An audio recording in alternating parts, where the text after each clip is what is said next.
বন্ধুরা আমার,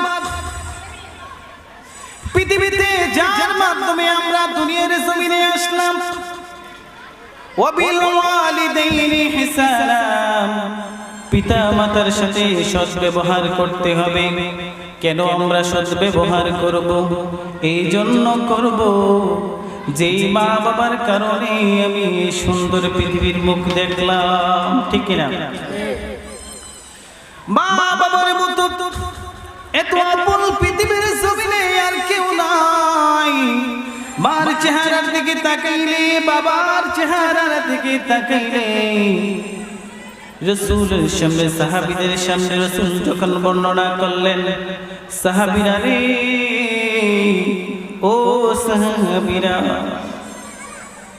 আমি একটা সওয়াবের কথা বলবো, হজের কথা বলবো, যে কথাটা শুনলে তুমি আশ্চর্য হয়ে যাবে। সাহাবীরা বললেন, কি ব্যাপার? সাহাবীদের উত্তরে রাসূল বললেন, তোমার মা বাবার চেহারার দিকে যদি এক নজর তাকাও, আমলনামার মধ্যে আল্লাহ তাআলা কবুল ওদের সওয়াব দান করবে। বলে সুবহানাল্লাহ। সাহাবী জিজ্ঞেস করে, ইয়া রাসূলুল্লাহ, আমার মায়ের চেহারার দিকে যদি আমি একবার নয় শতবার তাকাই, তাহলে কি আমার আমলনামার মধ্যে 100টি কবুল হজের সওয়াব আল্লাহ তাআলা দান করবে? রাসূল ডাক দিয়ে বলেন, সাহাবী,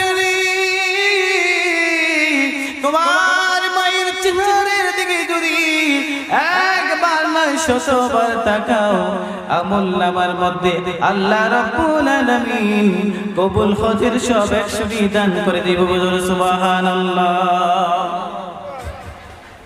কবি বলেন, মায়ের দোয়া লাও হে মুমিন, মায়ের দোয়া লাও, মায়ের দোয়া লাও হে মুমিন, মায়ের দোয়া লাও, বিপদে পড়িবে না তুমি যখন যেথাই যাও, বিপদে পড়িবে না তুমি যখন যেথাই যাও, মায়ের দোয়া লাও হে মুমিন, মায়ের দোয়া লাও, মায়ের দোয়া লাও হে মুমিন, মায়ের দোয়া লাও।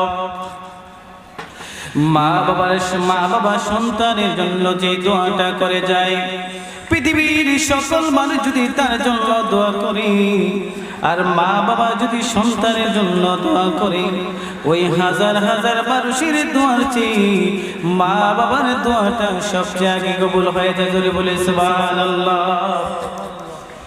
আমার নিজের মাকে, আমার বাবাকে কবরে শোয়া দিলাম। মাকে বললাম, মা, কত আদর করে মোহব্বত করে তুমি আমাকে লালন পালন করেছো। বিজ্ঞানীরা বলেছে, মায়ের গর্ভের ভিতরে যদি একটা সন্তান থাকে, ওই সন্তান নাকি মায়ের কলিজার মধ্যে 4500 বার লাথি দেয়। দুনিয়ার মানুষ, কেমনে তুমি মার সাথে বেয়াদবি করো, মার সাথে বাবার সাথে খারাপ আচরণ করো। এত কষ্ট করার পর কোনদিন মা বলে নাই, সন্তান তুই আমাকে কষ্ট দিয়েছ। এমন মা বাবা যাদের অন্ধকার কবরে আল্লাহ রাব্বুল আলামিন যেন তাদের কবরটাকে জান্নাতের বাগান বানিয়ে দেয়। সকলে বলুন আমিন। ভাইজান, মায়ের সাথে যদি বেয়াদবি করেন, বাবার সাথে যদি বেয়াদবি করেন, ওই মা বাবার সাথে বেয়াদবির কারণে আল্লাহ তাআলা সুন্দর জান্নাত আপনার কপালে নসিব হবে না। হযরত আলকামা মৃত্যুর শয্যায় যখন হয়ে গেলেন, ওই মৃত্যুর শয্যায় মুখ থেকে কালেমা নসিব হচ্ছে না। সাহাবীরা চেষ্টা করলেন, কালেমা নসিব হচ্ছে না। বিবি খবর পৌঁছে দিলেন রাসূলের কাছে, রাসূল, আপনার প্রিয় সাহাবী আলকামার মুখ দিয়ে কালেমা নসিব হচ্ছে না। আলকামা তো নামাজ রোজায় ভালো ছিল, সব কিছু ঠিক ছিল, তারপরেও কেন কালেমা নসিব হচ্ছে না? দেখেন, নবীর সাহাবী তারপরও জবানে কালেমা আসতেছে না মায়ের সাথে বেয়াদবির করার কারণে। হযরত আলকামা রাদিয়াল্লাহু তাআলা মৃত্যুর শয্যায় ছটফট করতেছে। রাসূলের কাছে খবরটা যখন পৌঁছে গেল, রাসূল সাহাবীদেরকে আলকামার বাড়িতে পাঠিয়ে দিলেন আর বললেন, যাও তোমরা চেষ্টা করে দেখো আলকামার মুখে নিয়ে একটু কালেমাটা তেলাওয়াত করা যায়। এটাও কাম হচ্ছে না। রাসূলের দরবারে চলে আসলেন। রাসূল চেষ্টা করলাম, আলকামার মুখে দিয়ে কালেমাটা হয় না। রাসূল দেখে বলেন, সাহাবীরা, ওই আলকামার মা দুনিয়ায় বেঁচে আছে কিনা? যদি আলকামার মা দুনিয়ার জমিনে বেঁচে থাকে, আলকামার মাকে যে বলবা আমার কাছে যেন কষ্ট করে চলে আসে। যদি কষ্ট হয়ে আসতে, তাহলে আমি নিজেও রাসূল তার কাছে গিয়ে উপস্থিত হয়ে যাব। রাসূল খবর পৌঁছানোর পরে সাহাবীরা রাসূলকে খবরটা পৌঁছে দিলেন, আলকামার মা আপনার কাছে চলে আসতেছে। আলকামার মা কষ্ট করে যখন চলে আসলো, আসার বলে ডাক দিয়ে কই, মা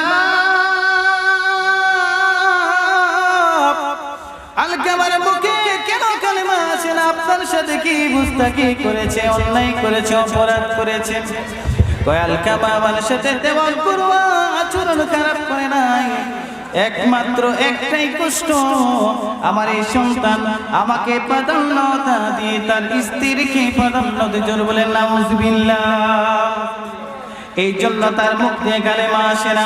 রাসূল সাহাবীদেরকে ডেকে বলেন, সাহাবীরা, লাকড়ির ব্যবস্থা করো, লাকড়ি দিয়ে আগুন ব্যবস্থা করো।